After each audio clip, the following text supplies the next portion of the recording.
Bueno, es raro esto, ¿no? Terminar así y enseguida entrar a moderar, pero por eso mismo por eso mismo me parecía interesante pensar la idea de esta convergencia tecnológica, donde hablamos tanto de la importancia de mapas plastificados para disfrutar en su potencia del río, ¿no? Y decimos, bueno, pero es que no hay señal de internet en todos lados, ¿qué pasa cuando el GPS no me funciona? Eh, y por el otro, digamos, y por el otro lado, no sé, desde las actualizaciones del derecho, como también hablaba, para seguir hablando de editoriales litoraleñas, las actualizaciones del derecho o las actualizaciones en lo que es la parte contable, que hace ya muchos años que circulan mejor como actualizaciones de aplicaciones que como libros, porque o el vademecum, ¿no? El vademecum médico, son todos tipos de productos que realmente se volvieron mucho más útiles en lo digital, ¿no? Que en, o sea, digo, en esta idea de muchos tipos de tecnologías convivientes, ¿no? Y el podcast que trae acá fuertemente Marian para repensar incluso los límites del aula, ¿no? Como decía alguna vez Paula Sibilia, redes, en términos de educación, redes y no paredes. Uh-huh. Sí. A mí me quedó una pregunta que quería hacerte, Mariana, que es justamente cuando se está hablando de centrar en el contenido.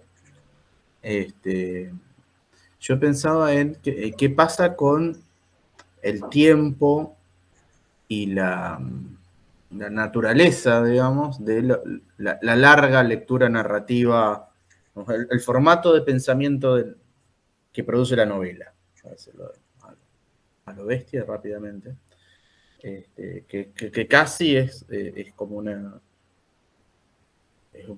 es una epistemología, digamos, es una forma de producir, de generar conocimiento, de generar relato.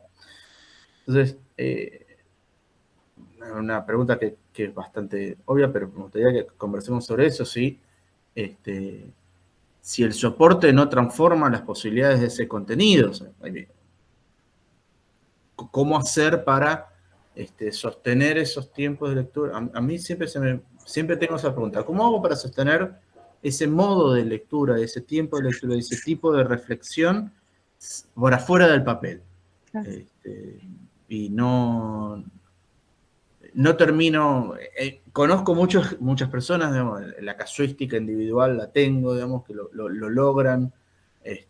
Dice que tenemos esa de el tamaño del libro, ¿vale? Decía, me pongo a ver una serie cortita, veo muchos episodios y hay también esa relación de el tamaño, ¿no? Si leemos en papel, de la cantidad de hojas, para decir, ok, voy a leer Adán Buenos Aires hoy, ¿puedo enfrentarme a esa lectura? ¿Puedo leer? O sea, está en mi lo tengo porque lo tengo presente en mi biblioteca esperándome, y cuando veo el volumen me acobardo. Pero al mismo tiempo yo me pregunto, Juan, los adolescentes, en la literatura adolescente, las sagas tienen una inmensa cantidad de páginas y sin embargo la abordan. Para mí es una combinación de la edad, de la disponibilidad de tu tiempo libre, y ahí es como que se presentan batallas cada vez más distintas. Si soy joven, le destino el tiempo a la literatura o le destino el tiempo a la serie, y ahí me voy peleando. O sea, veo una serie de 50 episodios, veo una serie de 2, escucho un podcast, no sé, voy al cine a ver el relanzamiento de Harry Potter o leo 500 versiones o vuelvo a leer, no sé, Leguín para seguir hablando de magos si me gustan los magos, ¿no? Me parece que como que hay esa construcción y deconstrucción todo el tiempo. Y me parece que acá, y esto creo que lo digo más como profe y como periodista que como editora, la asignación del tiempo, y eso es una cosa que yo vengo trabajando hace tiempo, ¿no? El uso del tiempo, ¿qué significa mucho poco, ¿no? El tiempo del libro, el tiempo que le destinamos a algunas prácticas de cultura está cambiando. El libro para mí está cada vez más presente. La pandemia ayudó a reposicionarlo como esta idea romántica, no tengo tiempo, el tiempo lo voy a destinar a leer. Me parece que tiene como esa sensación de, frente a la escasez de tiempo, la aceleración del consumo, que estamos todo el tiempo conectados, el libro es un refugio. Ahora, y la casuística, como decís vos, en la realidad de cada uno, ¿qué hago? Tengo 2 horas, ¿qué hago? ¿Veo una serie y limpio la cabeza? ¿O me siento con el tiempo lento del libro que potencia la reflexión y menos la acción? ¿No? En términos de Carla Gese, que habla, ¿no? En esto de el libro, la palabra impresa retrasa la acción y estamos convocados a accionar todo el tiempo. Me parece a mí como que leer es un acto de absoluta rebeldía hoy. Como decir, no me entrego a esta cuestión, ¿no? Que me lleva, y vengo de trabajar 10 años en la industria de la tele, o sea, no me entrego a eso que me conecta y no me desengancha, y sin embargo elijo algo que me desenganche. Me parece que como que el libro está en ese lugar. Igual no te lo sé responder, porque son estos datos todos contradictorios. Cada vez más estudiantes estudiando, valga la redundancia, cómo editar. Cada vez más contenido puesto a disposición, cada vez más formatos. Por eso algunos dicen que la solución está en salir de los monomedios y entrar a las multimedios, pero ahí entramos en contradicción con lo que vos exponías, ¿no? El multimedio destruye también la calidad del contenido local, ¿no? La historia propia de cada una de las fuentes de nuestra inspiración. Creo que me confundí más, pero digo, es algo de lo que caminamos, como dice Vale, es el presente está así. Para mí la clave está en encontrar, bueno, si tenemos esto, nos gusta la literatura, y bueno, estoy en este contexto, estos autores, estos escritores, esta circulación, estoy acá, me contagia a otro, me lleva a otro lado, me llevo al libro, lo combino con un podcast, lo veo en un audiolibro, ¿no? Esta idea de poder circular por la cultura desde más puertas. Nosotros desde el resguardo del libro lo miramos, lo mimamos, lo protegemos, pero no es como un excluyente para mí, al contrario, para mí hay mucha posibilidad de volver al libro, pero no tengo tampoco los números como para decirlos, es una percepción propia, ¿no? Desde la práctica y desde el aula. A mí se me hace en eso que decís, tengo como una sensación de paraíso, ¿no? De cosa como utopía o ideal, que pienso que tiene que ver con, por ejemplo, toparse con esta serie basada en la novela de Samantha Schweblin, ¿no? Entonces alguien se topa con eso, se entera que hay una autora que es Samantha Schweblin, llega a algún, sueño con que los algoritmos, en vez de encerrarlo, lo conviden. Pero eso lo hacemos nosotros los editores. Esa es la tarea que debemos hacer, como aprovechar el algoritmo, ¿no? Pero es que me parece que, a ver, eso no va a pasar en las plataformas, que están dadas y cómo están dadas. Me parece que eso solo puede pasar en una plataforma ideal, este es mi sueño, nacional, semipública. Idealmente, te voy a decir, Juan, lo piense siempre desde el espacio de las editoriales universitarias, ¿no? Por eso pensaba como desde un espacio público, que es un espacio muy productor, que pueda ofrecerle a alguien otros caminos, llegar desde Samantha Schweblin a Selva Almada, desde Selva Almada a Salvaje Federal, desde Salvaje Federal entonces a esos maravillosos cuentos de En la zona de Saer, librazo, y era el primer libro de un autor, ¿no? Y de ahí saltar al mundo, como hizo Saer, ¿no? En todo caso, a la París de Cortázar, y así, y seguir, ¿no? O sea, ¿qué pasa si en vez de que el algoritmo sea una fuerza centrífuga, sea una fuerza centrípeta, ¿no?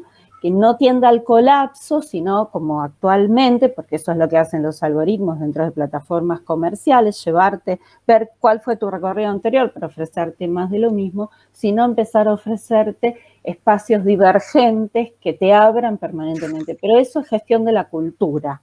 aún más que, o sea, lo entendemos como un rol de editor, porque los editores somos gestores culturales en alguna escala, pero esto es gestión de la cultura, ¿no? Mi utopía está puesta ahí. Está buenísimo. Yo, como me inquietaba esto y tiene que ver con lo que decían ustedes dos, porque a mí, y de nuevo, perdón que vuelva a la anécdota, pero una de las prácticas que yo tengo que hacer, o a las que me entrego todos los veranos, es a la desconexión. Es decir, realmente me produce, tengo una dificultad cognitiva muy fuerte para sostener la lectura narrativa que sostenía hace algunos años, que tiene que ver fundamentalmente con las formas de lectura que tengo mucho más asentadas, que son formas de lectura digital, constante, digamos, por razones profesionales. Dicho más rápidamente, me cuesta un montón leer libros. Pero pierdo los momentos de atención y es, digamos, algo sobre lo que hemos hablado, sobre lo que han hablado las dos, en lo que pusieron recién. Entonces, imagino, digamos, dentro de esto que decía Valeria, en una presencia de la edición pública, yo recién daba como ejemplo la Editorial Municipal de Rosario. A mí me resulta muy interesante la Editorial Municipal de Rosario por lo que edita y por lo que genera dentro sobre todo el campo literario. Cómo va levantando autores, cómo va generando una suerte de corriente autoral del litoral. Pero a la vez me pregunto, ¿dónde está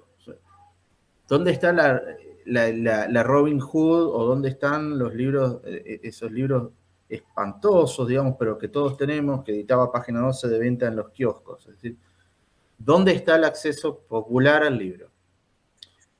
A tener una biblioteca en la casa. ¿Quién tendría que afrontar eso? Incluso pensando además en esto de la bibliodisponibilidad y de poder tener una escala de producción que también te permita empezar a ubicar la producción nacional en el exterior. Sobre todo pensando que ahora estamos tan baratos,